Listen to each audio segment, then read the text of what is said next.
Apa kemudian selanjutnya? Pemilu berbiaya tinggi. Yang notabene kemudian ternyata diakibatkan oleh ada kita over yang namanya peraturan dan perundang-undangan. Anda mungkin dengar, kita rencana untuk melakukan omnibus law kan gitu ya. Dalam hal permen saja, peraturan menteri, ada 14.334. Ini semualah yang menghambat demokrasi kita. Bukan hanya soal ucapan Rocky. Rocky adalah bagian dari situ. Akbar Faisal adalah bagian dari situ.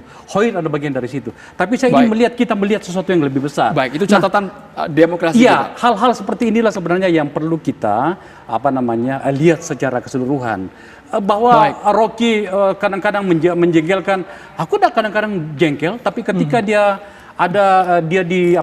dilaporkan oleh ke polisi, kemudian ada yang bertanya sama saya, menurut Anda bagaimana? Saya bilang dia tidak perlu dipidana untuk hal seperti ini. Bang Juliman, untuk catatan hukum tadi perlu dijawab juga dari Pak Abdul Hoir. Lawan-lawan politik dikriminalisasi. Saya tidak akan tanggapin mengenai itu karena itu menurut saya adalah konflik of interest. Tidak ada.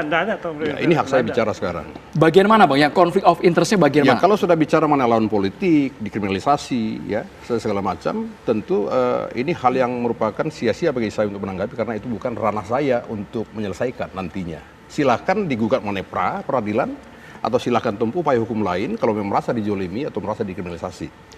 Nah, yang kedua menurut saya yang perlu diselesaikan pemerintah atau minimal diproses secara cepat adalah mengenai pelanggaran HAM yang sudah cukup lama ini, ya. Dan tentu para korban menunggu bagaimana sikap pemerintah untuk menyelesaikan minimal memberikan keadilan kepada para korban ini. Nah, yang terjadi kepada Habib Rizik itu adalah pelanggaran HAM serius. Kan, itu terjadi. HAM, negara harus bertanggung jawab. Negara itu pemegang tanggung jawab dan kewajiban. Duty holder. Habib Rizik itu adalah pemegang hak, recorder. Negara harus bertanggung jawab. Jangan diam. Seribu bahasa. Pak Hoir, kalau memang Bapak keberatan silahkan ajukan upaya hukum mengenai itu. Pemerintah yang ada jalur hukumnya. Itu, kalau merasa dijolimi, bisa laporkan ke polisi. Kalau ditangkap ditahan bisa diperadilankan. Tetapi menurut saya sistem hukumnya pelanggaran beda, HAM berat ini pelanggaran HAM berat, Pak. Bukan.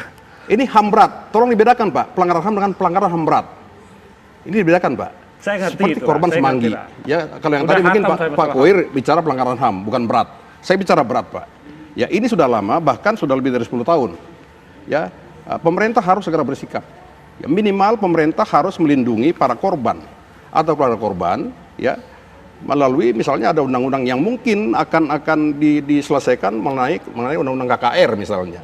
Ini harus segera supaya masyarakat tidak merasa terombang-ambing dengan situasi yang ada selama ini.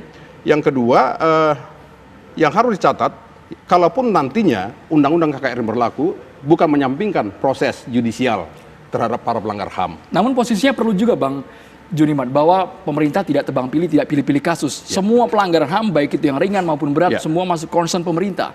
Itu semua termasuk kategori yang ditangani oleh pemerintah. Gini, pertanyaan ini sebenarnya agak berisiko ya.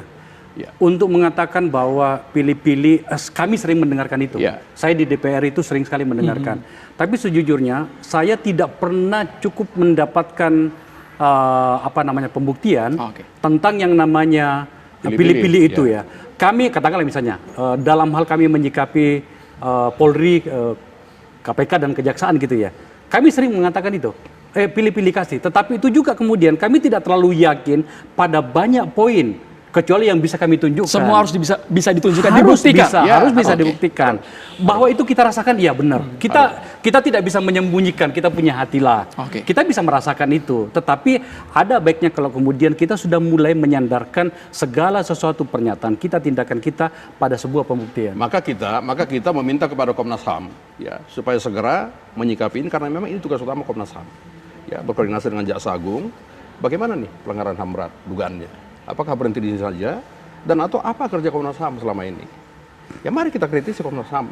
Ya bukan hanya pemerintah saja yang kita kritisi, Komnas HAM juga perlu. Baik, Bang Juliman, Bang Akbar, Bang Rocky dan juga Bang Abdul Hoir, kita jeda. Sesaat lagi kita akan bahas lebih dalam. Kami akan tampilkan nanti ada data dari YLBHI mengenai pelanggaran HAM yang terjadi di Indonesia. Sesaat lagi pemirsa di Dua Sisi.